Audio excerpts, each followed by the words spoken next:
As Britain recovered from the Second World War, its towns and cities started to expand outwards.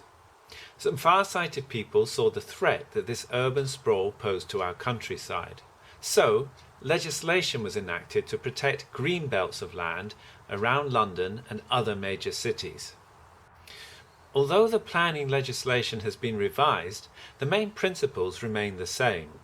The law still protects the green belt, but now, with a growing housing shortage, it is under increased threat from developers who are forming powerful lobby groups to push for large areas of the green belt to be built on. It isn't hard to see why they are so keen. There are plenty of brownfield sites that could be developed, but they are more expensive to buy. Often they are held by investors waiting for the moment to cash in. Once bought for housing, they need to be cleared and decontaminated from their former use. The developer's potential for profit takes a huge dent. Now, if instead the developer can get an option to buy a nice piece of cheap greenbelt land near a major city like London, and then get the planning permission agreed, the value of the land shoots up and the builders can make huge profits even before they have started building. Through the influence of planning consultancies, our newspapers are being padded with stories about how the Greenbelt is holding back our economy. We are told that the Greenbelt has more land set aside for golf courses than wildlife conservation, even that the rest is a desert of poor agricultural land, marred by years of pesticide use. To get the real facts for myself, I joined a small wildlife team led by Annie Gordon from the Essex Wildlife Trust to visit the site of Dunton Garden Suburb, a proposed development west of Basildon on Greenbelt land. Since the last election, we've seen the number of houses being built on Greenbelt increasing to over 5,000 per year. If this new urban extension of Basildon is allowed to go ahead, it could add more homes than that to the total in one go, and it is only one of many similar projects in the pipeline.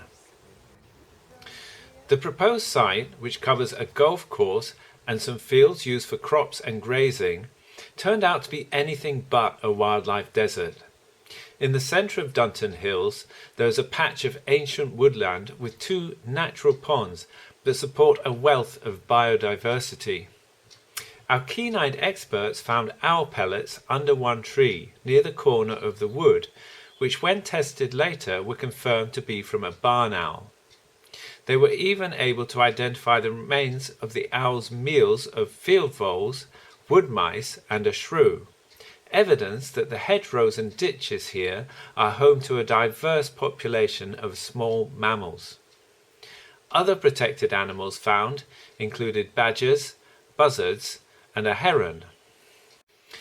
A habitat assessment carried out on behalf of the Brentwood and Basildon councils for the development mentioned that there are local wildlife sites nearby, but separated from Dunton Hills by road and rail barriers.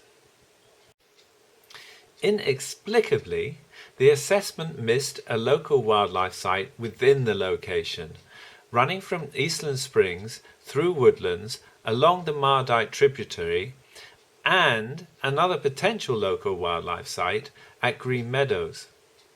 These were listed in Brentwood's Wildlife Site Review in 2012, so it is hard to see how even the most casual research would have missed them.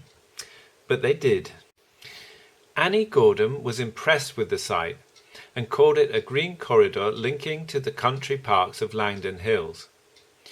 You can't preserve this habitat by building on it.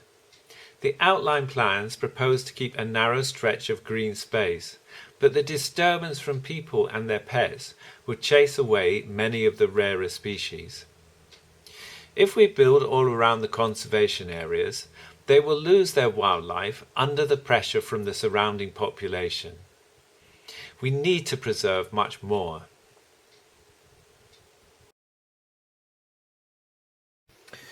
This is the Essex Wildlife Trust Statement of Objection, prepared by their Conservation Officer, Annie Gordon. Essex Wildlife Trust objects to the joint proposal by Brentwood and Basildon Borough Councils for a garden suburb on the land east of West Horndon.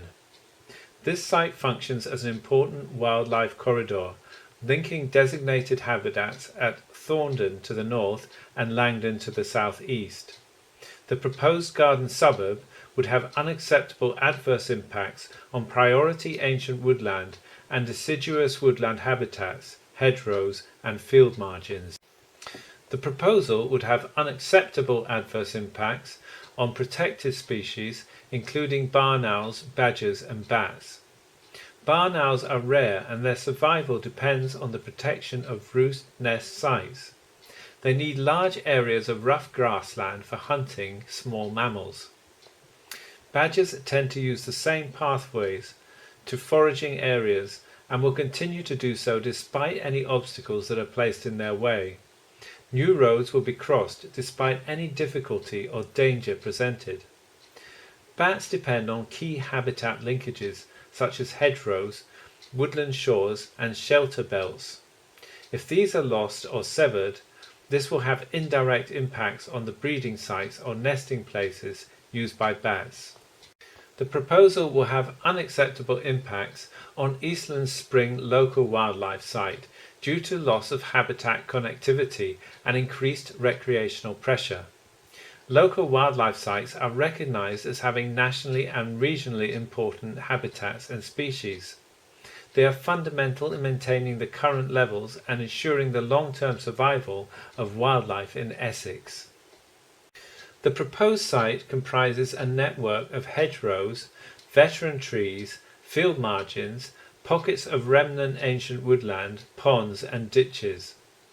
These provide a suite of relatively undisturbed wildlife habitats which support significant biodiversity, including red-listed birds of conservation concern such as song thrush and skylark. Development of this site would result in a catastrophic loss of vital biodiversity. Local authorities in England and Wales have a legal duty to conserve biodiversity. This is recognised and formalised within Section 40 of the National Environment and Rural Communities Act 2006, which states, "Every public body must, in exercising its functions, have regard, so far as is consistent with the proper exercise of those functions, to the purpose of conserving biodiversity." Conserving biodiversity includes, in relation to a living organism or type of habitat, restoring or enhancing a population or habitat. This places a duty on all local authorities to conserve wider biodiversity, in addition to the statutory protection given to certain sites and species. The government's planning policy guidance, outlined in the National Planning Policy Framework, highlights the importance of protecting ecological networks.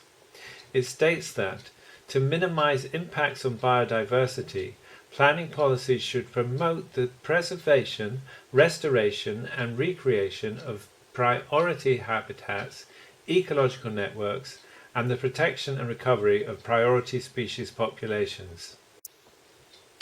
Essex Wildlife Trust believes that the proposed development would damage the integrity of a vital wildlife corridor and damage or destroy priority habitats and protected and priority species of high conservation importance.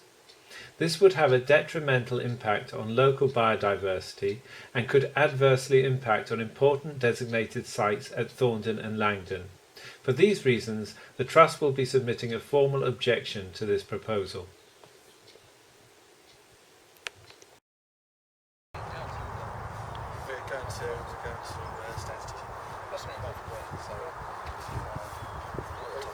Dunton is in the Domesday Book. Dunton Waylets is the crossroad, and it was the original crossroad before the A127 was built, crossing the Lower Dunton Road. It's a linear village. It was part of the way for the Pilgrim's Way, and it's been around for that period of time, but pretty much unchanged. We look around us and we're surrounded by wonderful open countryside. Where exactly, if this proposal went ahead, where would the the buildings go? Do we know that yet? But as far as I understand, they're talking, I think, about, I guess they started about 3,000 houses, going up to 6,000 houses. But the area that's to be developed, effectively coming out of the green belt, or suggested coming out of the green belt, runs from the A127, which maybe you can see the road up there, all the way down to the A128, and all the way down to the railway line. And the area is probably about 4 square kilometres. It's an incursion into the green belt of a massive size. But regardless of that, the burden upon the infrastructure, which is already strained, let alone having the buildings from Archersfield and Dunton coming on stream, can't cope. Last week, David Cameron promised to protect the Greenbelt. Why then are we facing the imminent loss of so much of it? The National Planning Policy Framework sets out the rules for how to decide where to build in the UK, and asserts that the essential characteristics of greenbelts are their openness and their permanence. Inappropriate development of greenbelt should only be allowed in very special circumstances. But developers are now using legal precedents to argue that a simple housing shortage combined with a few sweeteners to make up for the harm is sufficient to count as those very special circumstances. The tactic was used to successfully push through a development of 800 homes on Greenbelt in Coventry just this week. The government policy also requires local authorities to draw up new local plans for housing, including a green belt review, where the green belt boundaries should only be altered in exceptional circumstances.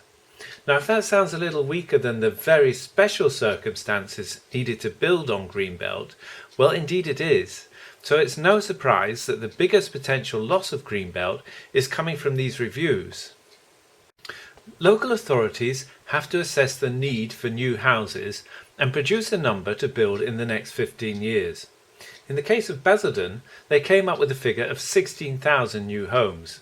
Only about half that number can realistically be built on brownfield sites. So if they stick with those figures, Basildon is going to have to lose about 2 square miles of its greenbelt. The situation with other councils surrounded by greenbelt is very similar. There is some flexibility in the assessment process, but Basildon, Brentwood, Castle Point and many more have all gone for the higher end of the possible range of numbers they could have set for their housing need. Do they have to stick with it? The councils say that if they don't plan for lots of homes to be built, the planning inspectorate will reject their plans. Then developers will take advantage and get permission to build where they like. They also say that the government is imposing these targets on them and that they have no choice. Of course, the government tells a different story. They say that the councils are setting their own targets. They have clarified that the objectively assessed need is just the first step in setting the housing target. If there is not enough space to build without losing valuable greenbelt land, then the councils can use that as a constraint to reduce their target below their objectively assessed need. This suggests that they don't need to build on greenbelt at all, but they're still saying they do. Something is not quite right, and we want to know what it is. Why do the councils seem to want to build more houses than they need to? And why are they willing to sacrifice the greenbelt to do it? One thing that's clear is that it's not the ordinary public who are driving this. Yes, there is pressure for more houses, but in a simple yes-no poll run by The Guardian last year, 75% says that houses should not be built on greenbelt. One factor is government incentives such as the new homes bonus that councils are increasingly relying on to keep council tax down. But how much of the pressure is also coming from London? Andrew Boff, who may be the next London mayor after the elections in 2016, has made it clear that he wants new powers to force building just outside the Greater London boundary. He wants to build 40 new garden towns around the Greenbelt with 10,000 homes in each. He even wants some of the housing revenue to be drawn back into London. Is our Greenbelt simply the victim of a monumental power struggle between local authorities? So, if the current government is not getting it right, Would a change help? Both the Labour and Conservative parties say they want to build 200,000 houses per year. Labour want to give towns a right to grow, but critics say this will leave little protection for the Greenbelt, and Labour have not said much to dispute that so far. The Liberal Democrats are pledging to build even more houses, 300,000 per year. So what is their Greenbelt policy? There are solutions to the housing crisis that don't require loss of the Greenbelt. The first one is to ensure that brownfield sites in towns and cities are used to the full. London is not densely packed compared to other major financial cities of the world. New York and Tokyo house the same number of people in half the space. So more dense, even high-rise housing could be another way forward. A more controversial policy, pushed most strongly by UKIP, is to reduce immigration. After all, most of our population growth is actually due to net immigration numbers. Workers from abroad are filling our skills shortage in areas such as the health service, but others are coming here looking for a better life, only to find themselves being exploited in low-paid work while living in crowded conditions or worse. If those solutions come at too high a price, how about spreading the wealth around the country a bit more? The North East is losing jobs and has a lot more space to build houses. In the age of the internet, why do businesses need to crowd together in big cities? Why can't we build new eco-towns with new 21st century jobs where people once again live close to their work and house prices are more reasonable? When the party manifestos appear, we hope we will see clear information, not just about the number of houses they intend to build, but also how they intend to protect the Green Belt and what options they are going to use to achieve their targets. We also need to know who is going to pay for all the new infrastructure needed for those houses. Developers make big profits, but politicians seem reluctant to take much of it away to pay for roads, schools and hospitals, which are already at bursting point. We now hear that young first-time buyers of new starter homes will get a 20% discount. This will be paid for by deleting the builder's obligation to provide a levy for community infrastructure and affordable housing, but not if the development is on greenfield sites. This might encourage developers to use more brownfield sites, but the councils will lose out on money for infrastructure unless they get more building onto the green belt. Not exactly a step in the right direction then. Post-election, we expect to enter a new era of austerity. How then is the new infrastructure going to be paid for? It is no use proposing a development like Dunton Suburb on the basis that there is potential for improving infrastructure, when the truth is there will be no means to realise that potential. Overpopulation is a worldwide problem. In the Amazon, Borneo and Indonesia, it is driving the destruction of the rainforests needed for their biodiversity and capacity to absorb greenhouse gases. In the UK, similar forces are now threatening to destroy the Greenbelt, along with its wildlife. If we can't find an antidote to the destruction here, how can we expect the Third World to help protect our planet?